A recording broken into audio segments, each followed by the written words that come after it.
Hi there, my name's Dr. Karlyn Viña, and I'm the percussion professor at Shenandoah Conservatory in Winchester, Virginia.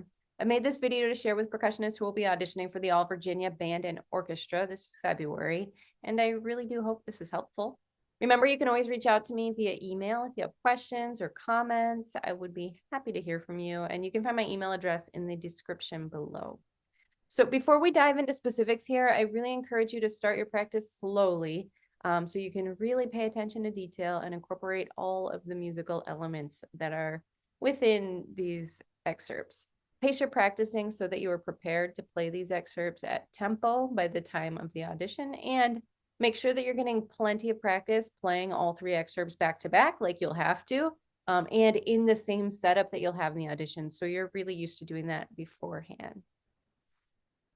So first up in this etude is the snare drum, and this excerpt starts in 5/8 and then it changes to 6/8. I think it's really important here to show both the meter and the groupings. If you notice, all the 5/8 bars are grouped in 3+2, so it can be a really musical thing to do to have just a slight emphasis on beats 1 and 4 in the 5/8 bars, and then that can continue in the 6/8 bars. It just feels more even that way because it's 3+3. So for articulations in this excerpt, we have both tenutos and accents. I like to think of tenutos as an emphasis in weight, as this implies length. And the accents for me here are going to be an emphasis in volume with just a little bit more bite to the attack. Be mindful to incorporate these articulations early on in your practicing so you don't have to go back and relearn the measures to add them in later. Be really careful with dynamics here. Imagine that there are separate levels for each dynamic marking and really try to be true to what's marked on the page.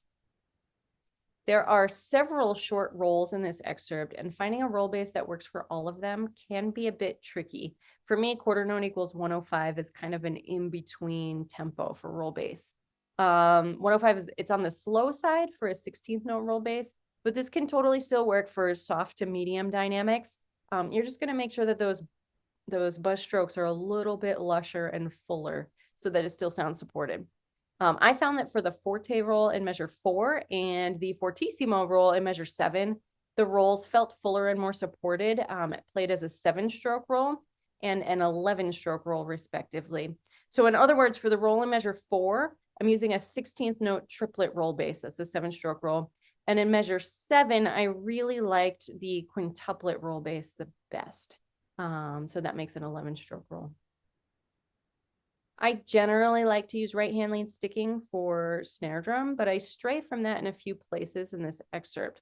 I chose to start measure 4 on the left hand because it felt a little bit more comfortable for me to play the second 16th note flam on the right hand that way. In measure 7, I chose to use a flam tap sticking, but it is definitely not the only option. You could do a couple of different things. You could keep the flams on the right and the inner 16 notes on the left. I think that can work if you're careful with the volume. And you could also, if it's comfortable for you, maybe you do flams on the right and the inner 16 notes also on the right. So then the left hand's only handling the grace notes. But I really liked flam tap sticking there. And finally, looking at measure 10, I started the final grouping of 16 notes on the left hand because I just find that easier to set up the final 2 flams than on the right hand. I do like to make sure to use some muffling on concert snare drums, which will make some of the soft passages here a little bit more comfortable to play. I'm usually using a small piece of chamois, which is a type of leather held in place by a small binder clip, handkerchiefs, microfiber cloths, manufactured snare drum mutes can work really well too. And finally, when you finish playing snare drum, don't forget to turn your snares off.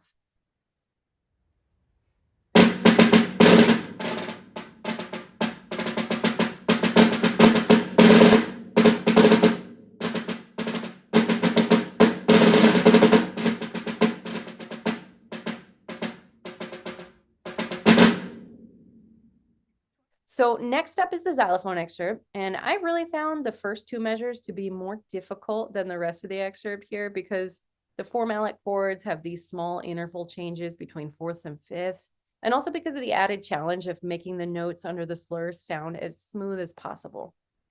It's also important to note as you start learning this that we're in D flat major, 5 flats, right? So just be careful as you're starting to learn these notes. I do think there are multiple good options for stickings in this excerpt. I've included a few of my preferences in measures 19 and 21 as a suggestion. I think it is important that all the chords in measures 16 and 18 have clean attacks. Just try to make sure they're not flammy. All four mallets are playing at once, so you have the rhythmic integrity there. Make sure to honor the tenutos that are marked in measure 18. I think of these again as an emphasis in weight, just like what we talked about on the snare drum. In the final chord in measure 20, I found balance to be an issue as the upper register of the xylophone might not speak as loudly as the lower register if you're playing all the notes evenly. So I just balance up a little bit, make sure that the top A flat can be heard in this chord. Similarly, in the crescendo through measure 21, you might feel the need to push a little bit more to achieve an effective crescendo as the register rises, because those higher notes just probably aren't going to speak quite as well as the lower ones for you. Also, don't forget to play measure 21, 8 VA, meaning up an octave higher than written, and that's all the way through until the final figure there where it says norm, right? Norm for normal.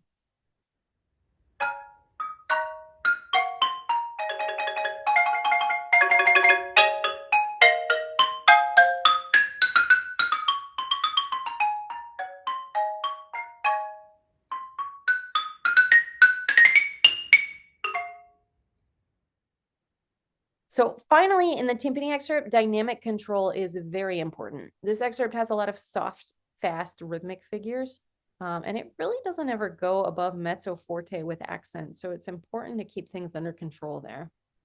In measures 25 and 30, we have articulation markings that have both accents and staccatos. So to achieve this, what I use is a quicker stroke, both down and up.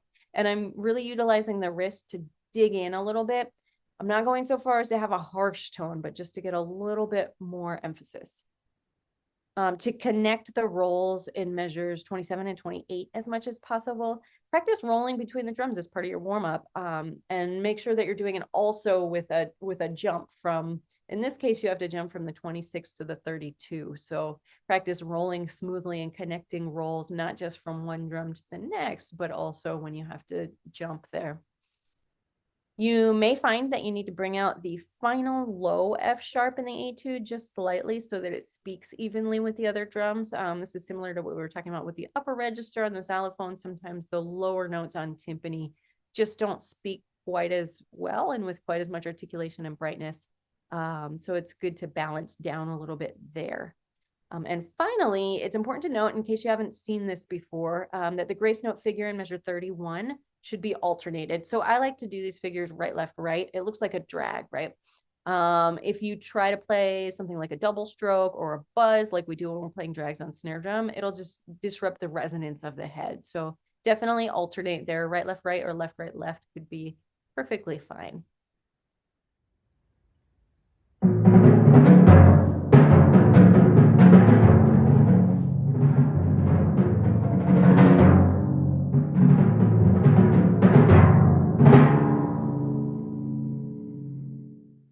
So thanks so much for checking out the video. I would love to hear from you in the comments or via email if you found this helpful. If you have any questions, happy practicing, and I wish you all the best on your auditions.